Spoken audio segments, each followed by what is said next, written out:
السلام علیکم ورحمۃ اللہ۔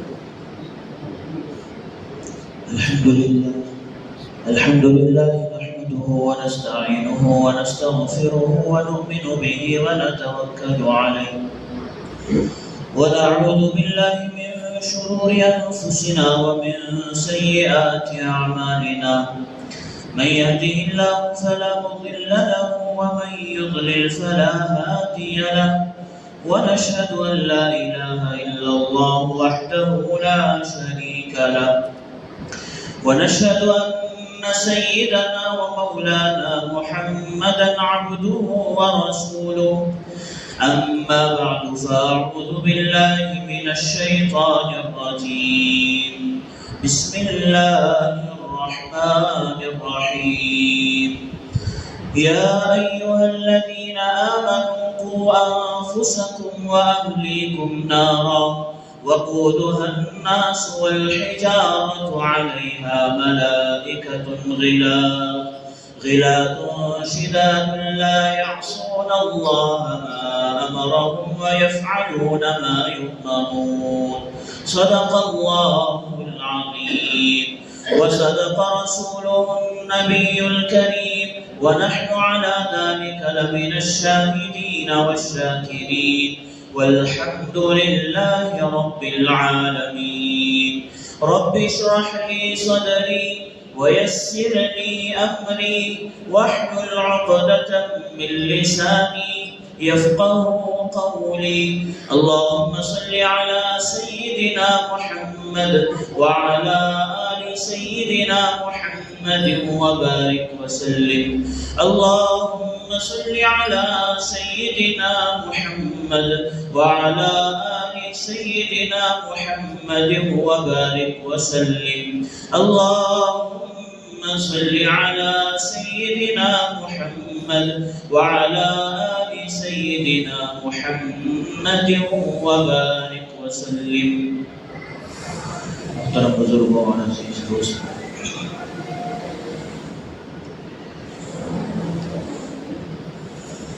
الحمدللہ جو حجاج کرام حج کے سفر کے لیے گئے تھے ان کی واپسی ہو رہی ہے. اللہ تبارک و تعالی عافیت کے ساتھ سب کو اپنے اپنے گھر واپس آنے کی توفیق نصیب فرمائے. ایک بڑی عبادت سے فارغ ہو کر حجاج کرام اپنے گھروں کا رخ کر رہے ہیں، جس کے بارے میں اللہ کے نبی علیہ السلام نے فرمایا کہ جو آدمی حج اس طریقے سے ادا کرے کہ اس میں کوئی لغو بات نہ ہو، کوئی فحش بات نہ ہو، کوئی بری بات نہ ہو، اور وہ صرف اللہ کی عبادت کرے، تو اللہ کے نبی علیہ السلام نے فرمایا رجع کیوم ولدتہ امہ، کہ وہ حج کے بعد اپنے گھر ایسے لوٹے گا جیسا کہ اس کی ماں نے اس کو آج ہی جنا. بالکل بدن بھی پاک و صاف، روحانیت بھی پاک و صاف، دل بھی پاک و صاف، سارے گناہ اس کے مٹا دیے گئے اور سب کچھ ختم کر دیا گیا. اور ایسا حاجی ایسا بن کر آتا ہے جیسا اس کی دوسری زندگی اب شروع ہو رہی ہے. اس کے نامہ اعمال میں نیکی اور گناہ پھر دوبارہ لکھنا شروع کیا جاتا ہے. تو بالکل اس طریقے سے حاجی پاک اور صاف ہو کر آتا ہے. اسی لیے یہ کہا جاتا ہے کہ حاجی سے اپنے لیے دعائیں کیا کرو، اپنے لیے دعائیں کراؤ، اپنے لیے مغفرت کی دعائیں کراؤ، کیونکہ وہ اللہ کی اہم ترین عبادت سے فارغ ہو کر آیا ہے، مشقتوں کے ساتھ اپنی عبادتوں کو پورا کر کے آیا ہے. اللہ تبارک و تعالی سب کے حج کو قبول فرمائے. اللہ ہم سب کو حجاج میں ہمارا بھی نام اللہ شامل فرما دے. بہرحال آج کے جمعہ میں مجھے ایک بات عرض کرنی ہے کہ اس وقت آج 20 جون ہے، کل 21 جون ہے۔ 21 جون پوری دنیا میں، خصوصاً ہمارے اس ملک میں، یوگا کے طور پر منایا جاتا ہے، یوگا ڈے کے طور پر منایا جاتا ہے، جس میں بہت سارے مسلمان بھی شامل ہوتے ہیں اور بہت سارے بچوں سے زبردستی عمل کروایا جاتا ہے۔ دنیا میں 3 قسم کے لوگ ہیں۔ پہلی قسم وہ ہے جن کو ملحد کہا جاتا ہے۔ ملحد کون لوگ ہیں؟ ملحد، ان کا یہ عقیدہ ہے کہ کوئی روحانی طاقت نہیں ہے، کوئی روحانی قوت نہیں ہے، اور کوئی عذاب اور جزا اور سزا کچھ نہیں ہے۔ یعنی ان کا یہ ماننا ہے کہ یہ دنیا اپنے آپ سے بنی ہے اور یہ اپنے آپ ہی ختم ہو جائے گی، اس کا چلانے والا کوئی نہیں، اور انسان کا پیدا کرنے والا کوئی نہیں۔ خدا سے وہ بیزار ہے، کسی بھی قسم کی طاقت کو ماننے سے عاجز ہے۔ نہ وہ اللہ کو مانتے ہیں، اور اسی طریقے سے دیگر مذاہب میں جو لوگ دوسروں کی پوجا کرتے ہیں وہ کسی کو نہیں مانتے، اور ایسے لوگوں کو ملحد کہا جاتا ہے۔ حالانکہ یہ جو دلائل دیتے ہیں، یہ دلائل اتنے بیکار ہیں، ایک عام سا آدمی بھی اگر ان کو توڑنا چاہے تو توڑ سکتا ہے، ان کے عقائد کو توڑ سکتا ہے۔ ایک سواری بس میں بیٹھ کر کوئی جا رہا ہے، اور اگر کوئی یہ کہہ دے کہ بس خود بخود جا رہی ہے، کوئی مانے گا ہی نہیں، کیونکہ اسے چلانے والا موجود ہے۔ جہاز، ہوائی جہاز اڑ رہی ہے، اور کوئی کہہ دے کہ یہ ہوائی جہاز اپنے آپ سے اڑ رہی ہے،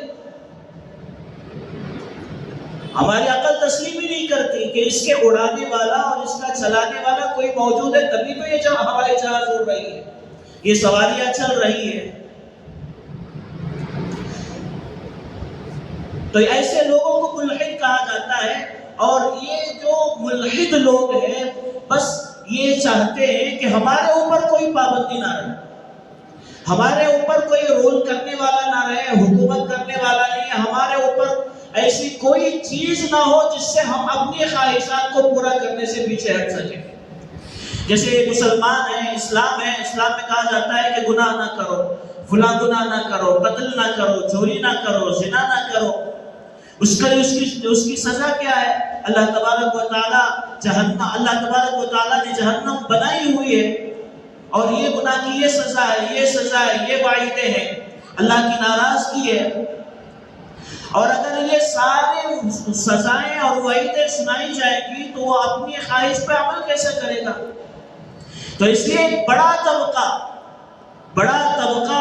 یہ سمجھتا ہے کہ یہ دنیا میں کوئی معبود ہے ہی نہیں ہے، بس یہ دنیا چل رہی ہے، اس لیے کوئی قانون بھی نہیں ہے، جو من میں آیا وہ کرو، اپنے خواہشات پہ عمل کرو، جیسے آیا ویسے کرو، کسی کو تکلیف دینا ہے تو کوئی مسئلہ نہیں ہے، کوئی پکڑ نہیں ہے، کسی کو مارنا ہے مارو، کوئی پکڑ نہیں ہے۔ اور آج کل ہماری تہذیب میں بعض مسلمانوں کی زبانوں سے بھی یہ جملہ نکلتا ہے کہ بھائی زندگی مزے سے گزارو، 4 دن کی زندگی ہے، جو کرنا ہے وہ کرو، گانے گانا ہے گانے گاؤ، ناچنا ہے ناچو، اور اسی طریقے سے جو تمہارے دل میں آئے مزہ کرو، عیاشی کرو، کوئی کچھ ہونا، 4 دن کی زندگی ہے اور جوانی ہے، اور یہ جوانی میں مزہ اب نہیں کرو گے تو پھر مزہ کب کرو گے؟ یہ سارے الفاظ اور یہ سارے جملے یہ ملحد کے ہیں، الحاد والوں کے ہیں، یہ کسی مسلمان کے ہو نہیں سکتے۔ پوری دنیا میں بڑے بڑے جو ملک ہیں جیسے چین ہے، روس ہے، اور اسی طریقے سے چند ایسے ممالک ہیں جن پر ان کا کنٹرول ہے، اور وہاں کی حکومتیں ایسے لوگوں کے ذریعے چلائی جاتی ہیں، بس ان کو اپنی نفسانی خواہشات کو پورا کرنا ہے، لیکن حالانکہ وہ یہ بھی جانتے ہیں کہ مرنا ہے، موت ایک دن آ کر ہی رہے گی، بس اپنی خواہش کو پورا کرنے کے لیے ایک نام دے دیا گیا کہ ہم کسی کو نہیں مانتے، ہم ملحد ہیں۔ دوسری شرک ہے، دوسری قسم شرک ہے۔ تو یہ شرک کرنے والے بعض ایسے بھی ہیں کہ اگر کسی کو تکلیف پہنچتی ہے تو اس کو بھی اپنا انہوں نے معبود بنا لیا، اور کسی سے اچھائی پہنچتی ہے تو اس کو بھی انہوں نے اپنا معبود بنا لیا۔ ایران میں ایک قوم ایسی بھی ہے جو دو خداؤں کو ماننے والی ہے۔ ایک وہ خدا ہے جو اچھائیاں پیدا کرتا ہے اور اچھائیاں ہی پیش کرتا ہے، اور ایک وہ خدا ہے جو صرف برائیاں پیدا کرتا ہے اور عذابات نازل کرتا ہے۔ اس لیے انہوں نے دونوں خداؤں کو مان لیا کہ ہم اچھائی پیدا کرنے والے کو بھی خدا مانتے ہیں اور برائی پیدا کرنے والے کو بھی خدا مانتے ہیں، اور وہ قوم آج بھی موجود ہے، آج بھی زندہ ہے اور اپنے دونوں خداؤں کو مان رہی ہے۔ اور اسی طریقے سے عیسائی ہیں جو تین خدا کو مانتے ہیں، اور اسی طریقے سے ہندو ہیں جن کے بارے میں تاریخ میں لکھا گیا ہے کہ تقریباً ان کے 3 کروڑ خدا موجود ہیں۔ وہ ہر ایک کو خدا مانتے ہیں، وہ سورج کو بھی خدا مانتے ہیں، چاند کو بھی خدا مانتے ہیں، ستاروں کو بھی خدا مانتے ہیں، آسمان کو بھی مانتے ہیں، زمین کو بھی مانتے ہیں، اور جانوروں کو بھی خدا مانتے ہیں، اور ہر وہ چیز، ہر وہ انسان جس سے کوئی نہ کوئی ایسا کام ہو جائے جس سے ان کو فائدہ پہنچ جائے یا ان کو خوشی پہنچ جائے تو اس کو بھی وہ خدا بنا لیتے ہیں۔ تو ہر موسم کا الگ خدا ہے، قوموں کا الگ خدا ہے، خاندانوں کا الگ خدا ہے، اور دنوں کا الگ خدا ہے، سالوں کا الگ خدا ہے۔ اور کتابوں میں آتا ہے کہ پوری دنیا میں شرک کے جتنے اقسام ہیں، شرک کی جتنی قسمیں ہیں، وہ ساری قسمیں ہمارے ہندوستان میں پائی جاتی ہیں۔ بت پرستش ہو، اور اس کے بعد آگ کی پرستش ہو، اور اسی طریقے سے نجوم یعنی ستاروں کی پرستش ہو، ساری جو جتنی شرک کی قسمیں ہیں ہمارے ہندوستان میں پائی جاتی ہیں۔ اور اسی میں سے ایک قسم یہ ہے یوگا، جس میں سوریہ نمسکار آتا ہے، اور باقاعدہ کرایا جاتا ہے، اس کا دن منایا جاتا ہے۔ ہندوستان میں تو مکمل اس دن ہر جگہ یہ کام کرایا جاتا ہے، اور اس کے علاوہ دنیا کے بعض ممالک میں اور بعض حصوں میں یہ یوگا کیا جاتا ہے۔ یوگا کیا ہے آپ حضرات بہتر جانتے ہیں کہ یوگا ایک ورزش ہے۔ باقاعدہ ہمیں یہ سمجھایا جاتا ہے کہ یوگا ایک ورزش ہے، اور اس میں دماغی قوت حاصل ہوتی ہے اور جسم کو راحت ملتی ہے۔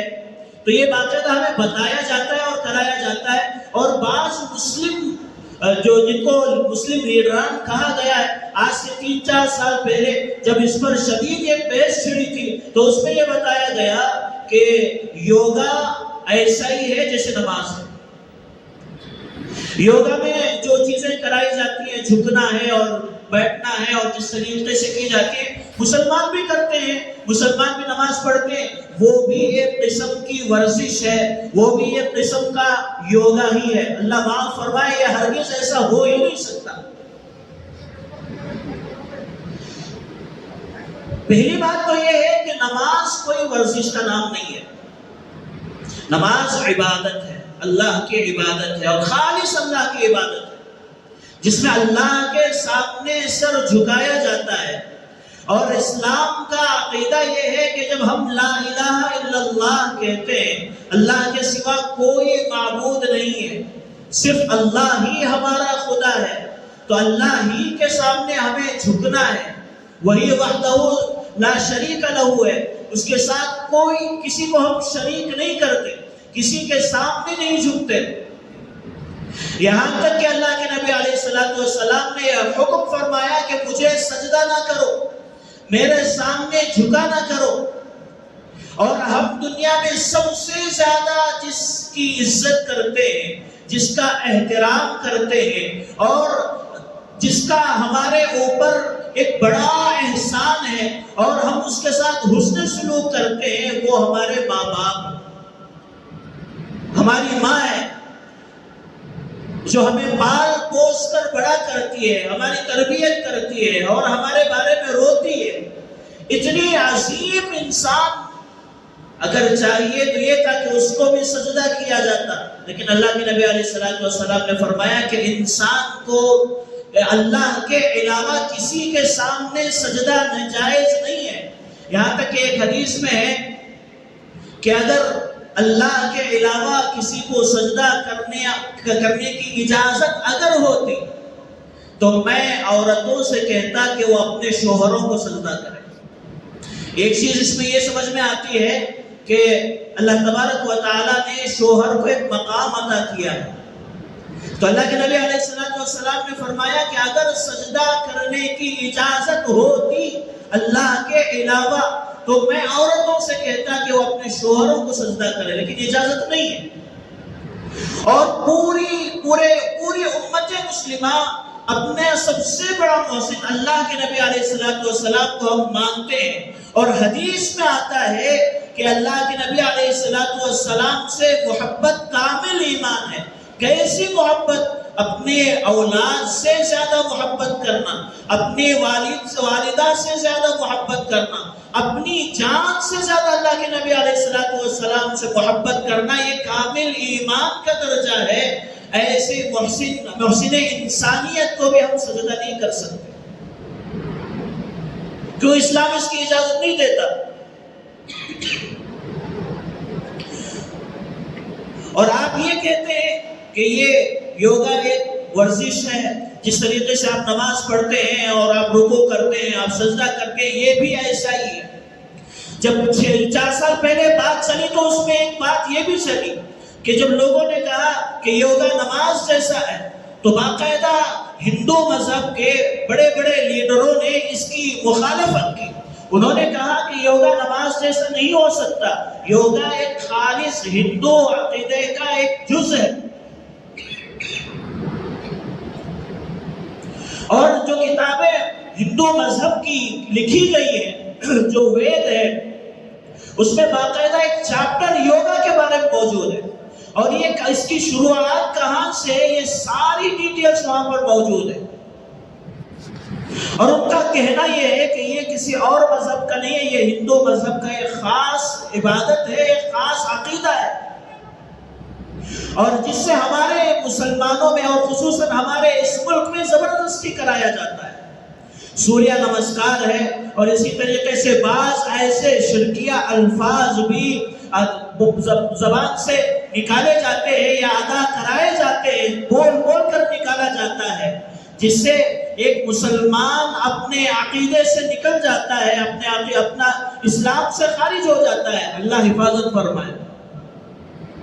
تو اس لیے میرے دوستو، یوگا جس کے اندر شرکیہ عقائد بھی موجود ہے، شرکیہ کلمات بھی موجود ہیں، یہ کوئی ورزش کے نام سے اگر کرایا جائے یا کسی بھی نام سے اگر کرایا جائے، مسلمانوں کو اس سے بچنا لازمی ہے.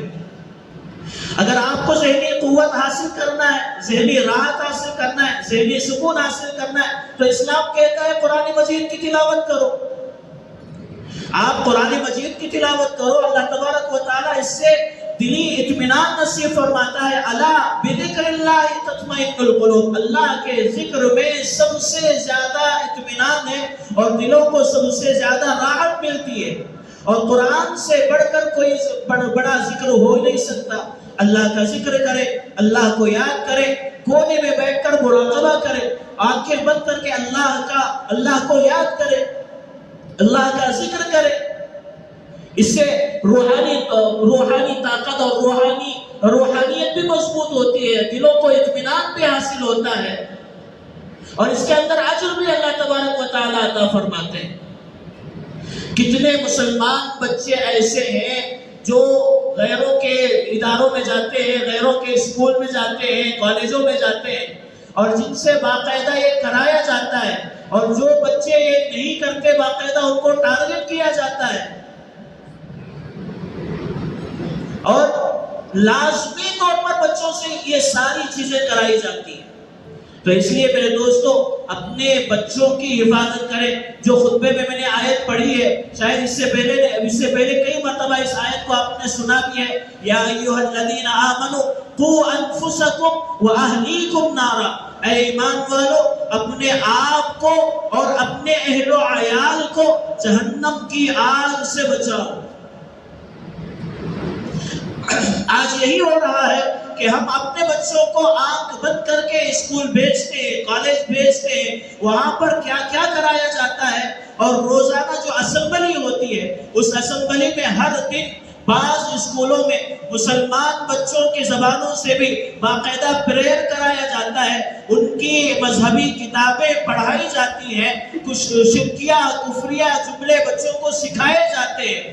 ایک گاؤں میں ایک مسلمان کا بچہ جب کھانا شروع کر رہا تھا تو وہ کچھ منتر پڑھنے لگا، ماں باپ کو سمجھ میں نہیں آیا کہ وہ پڑھ کیا رہا ہے، تو ماں باپ نے کہا کہ بیٹا پڑھ کیا رہا ہے، وہ تھوڑا آواز سے پڑھو۔ جب وہ بچہ آواز سے پڑھنے لگا تو اس کے باقاعدہ وہ کھانا کھانے سے پہلے جو منتر اسکول میں سکھایا گیا تھا وہ منتر پڑھ رہا ہے۔ ماں باپ کو بڑی تشویش ہوئی، جا کر اسکول والوں سے اداروں والوں سے بات کیا تو انہوں نے کہا کہ یہ ہمارے یہاں کا لازمی اور جزوی حصہ ہے کہ ہم اس سے ہرگز ہم یہاں سکھائیں گے، باقی آپ اپنے گھر میں جو سکھانا ہے سکھا دیں۔ آپ جانتے ہیں کہ بچپن میں بچہ اس کا دل اس کا دماغ جو چیز کو قبول کر لیتا ہے مرتے دم تک اس کے دماغ میں اس کے دل کے کونے میں وہ چیزیں محفوظ رہتی ہیں اور اسے وہ یاد رہتا ہے۔ اللہ نہ کرے کبھی اس کی زبان سے نکل گیا اور کبھی اس نے اس per عمل کر لیا تو اس کے ذمہ دار کون ہے؟ وہ بچہ بھی اللہ کے یہاں پکڑا جائے گا، اس کے ماں باپ بھی پکڑے جائے گا۔ قریوں میں جو محنتیں دین کی محنتیں ہوتی ہیں دعوت و تبلیغ کے ذریعے سے، اور اسی طریقے سے جو لوگ وہاں پہنچ کر وہاں کے لوگوں کی فکر کرتے ہیں، آپ تھوڑا ان سے مل کر ان کے وہاں کے حالات معلوم کر کے دیکھیے کہ بچے کیا کیا سیکھ کر آتے ہیں، اسکول سے کیا کیا سیکھتے ہیں، چرچوں سے کیا کیا سیکھتے ہیں، اور اسی طریقے سے اہل باطل وہاں پر کیسی کیسی محنتیں کر رہے ہیں۔ اللہ امت مسلمہ کی حفاظت فرمائے۔ سب اپنے یہاں اپنی جگہ مضبوط ہو رہے ہیں، لیکن مسلمان ہم پر بڑا افسوس یہ ہوتا ہے کہ ہم دوسروں کی نقل کرتے ہیں اور دوسروں کو خوش کرنے کے لیے اور باقاعدہ یہ کفریہ الفاظ بھی نکالتے ہیں اور یہ شرکیہ الفاظ بھی نکالتے ہیں۔ کتنی جگہ ایسے دیکھنے کو ملتا ہے کہ بس حکومت کو خوش کرنے کے لیے مسلمان اداروں میں یوگا کرایا جاتا ہے، سوریہ نمسکار کرایا جاتا ہے، صرف حکومت کو خوش کرنے کے لیے، حکومت کو بتانے کے لیے، یا بڑے بڑے لیڈران کو خوش کرنے کے لیے ان کے ساتھ کیا جاتا ہے۔ اللہ ہمیں کامل ایمان نصیب فرمائے، اللہ ہمیں مضبوط ایمان نصیب فرمائے۔ بہرحال میرے کہنے کا مقصد آج کا یہی ہے کہ یہ جس طریقے سے یوگا سب کے لیے لازمی کیا جا رہا ہے اور اسے یوگا ڈے کے طور پر منایا جا رہا ہے، مسلمان بھی اس میں شریک ہو رہے ہیں۔ میں یہ گزارش کرنا چاہتا ہوں کہ مسلمان اس سے دور رہیں، یہ سوریہ نمسکار سے دور رہیں، اور اسی طریقے سے بہت ساری چیزیں ایسی ہیں جو مسلمان کر نہیں سکتا، جو مسلمان ادا نہیں کر سکتا، وہ شرکیہ جملے نہیں بول سکتا، تو ان ساری چیزوں سے دور رہے۔ اللہ سب کی حفاظت کرے، اللہ ہمارے بچوں کے عقائد کی، اللہ ہمارے بچوں کے ایمان کی اللہ حفاظت فرمائے، اللہ ہم سب کے ایمان کی حفاظت فرمائے۔ بہرحال جو حجاج کرام آ رہے ہیں ان سے باقاعدہ دعاؤں کی درخواست بھی کریں، اور حجاج کرام سے بھی ایک گزارش یہ ہے کہ الحمدللہ آپ آئے ہیں تو پہلا کام آپ یہ کریں کہ اپنی دعاؤں میں امت مسلمہ کو یاد رکھیں۔ امت مسلمہ اس وقت پریشان حال ہے، اور آپ حضرات حالات دیکھ ہی رہے ہیں کہ کس طریقے سے دنیا کے حالات بدلتے جا رہے ہیں، اور آئندہ کیا حالات ہوں گے وہ اللہ کے علم میں ہے۔ تو اس لیے خصوصاً امت مسلمہ کے لیے اور سب کے لیے، اور خصوصاً ہمارے اس ملک کے لیے دعائیں کریں، اور اللہ تبارک و تعالیٰ نے آپ کو تمام گناہوں سے پاک کر کے واپس اپنے گھر لوٹایا ہے، تو گزارش بھی یہی ہے کہ جو ہمارے اندر جو چیزیں پہلے تھیں اس کو بالکلیہ ختم کر آئندہ جو نئی زندگی شروع کرے، اللہ تبارک و تعالیٰ کے احکام کو اور نبی علیہ الصلوۃ والسلام کی زندگی کی جو سنتیں ہیں اور آپ صلی اللہ علیہ وسلم نے جو راستہ بتلایا ہے، ہم سب کو اللہ اس راستے پر عمل کرنے کی توفیق نصیب فرمائے۔ آخر میں ایک اعلان یہ ہے کہ جس طریقے سے پہلے کہا گیا تھا کہ الحمدللہ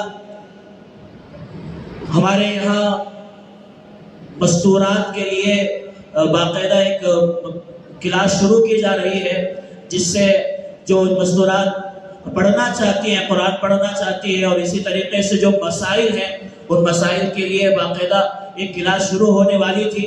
انشاءاللہ آئندہ چہارشنبے کے دن انشاءاللہ اس کا آغاز ہوگا، اور جو بڑی بچیاں، بڑی جو مستورات ہیں ان کے لیے صبح 10:30 سے 11:30 کا وقت ہوگا، اور اسی طریقے سے شام میں 1 گھنٹہ بڑی بچیاں جن کی عمر 10 سال، 11 سال، 12 سال ہو گئی ہیں، تو ان بچیوں کے لیے بھی باقاعدہ کلاس شروع ہونے والی ہے۔ تو آپ حضرات سے گزارش یہ ہے کہ دیکھیں مستورات اپنے گھروں میں رہتی ہیں اور کام کاج میں مشغول رہتی ہے، دین سیکھنے کا زیادہ ان کو موقع نہیں ملتا، وہ بھی پڑھنا چاہتی ہیں، وہ بھی سیکھنا چاہتی ہیں، لیکن موقع نہیں ہے۔ تو اس لیے الحمدللہ ہر جگہ یہ مستورات کے لیے بھی نظام شروع کیا جا رہا ہے، اور ہمارے اس علاقے کے لیے ہماری اس مسجد میں الحمدللہ یہ نظام شروع کیا جا رہا ہے۔ بڑی مستورات جب وہ بچوں سے اور ساری چیزوں سے فارغ ہوتی ہیں 10:30 10:30 بجے، تو 10:30 سے 11:30 1 گھنٹہ یا 1.5 گھنٹہ اگر وہ یہاں آ جاتی ہے تو باقاعدہ ان کو مسائل سکھایا جاتا ہے، اور اسی طریقے سے قرآن کی تعلیم تجوید کے ساتھ انشاءاللہ سکھائی جائے گی۔ خصوصاً مستورات کے لیے ایک بات یہ ہے کہ مستورات قرآن تو پڑھتی ہے لیکن اکثر جگہ تجوید نہیں ہوتی، تجوید سے قرآن پڑھنا بہت ضروری ہے، تو اس لیے اس کا نظام الحمدللہ بہتر سے بہتر بنایا جا رہا ہے۔ انشاءاللہ آئندہ ہفتہ چہارشنبے کے دن سے انشاءاللہ نظام شروع ہو جائے گا۔ آپ گزارش یہ ہے کہ جو حضرات اپنی مستورات کو بھیجنا چاہتے ہیں اور اسی طریقے سے اپنی بڑی بچیوں کا، بالغ بچیوں کا داخلہ کرواتے ہیں، تو ان حضرات سے گزارش ہے کہ وہ اپنے نام آ کر لکھا دیں تاکہ ہمیں کلاس بنانے میں، کلاس بندی میں آسانی ہو سکے، سہولت ہو سکے۔ انشاءاللہ دعا کریں اللہ تبارک و تعالی آسانی کے ساتھ، عافیت کے ساتھ جو نظام ذمہ داران شروع کرنے جا رہے ہیں اس نظام کو اللہ عافیت کے ساتھ شروع کرائے اور پوری امت مسلمہ کو اس کا فائدہ پہنچے۔ وآخر دعوانا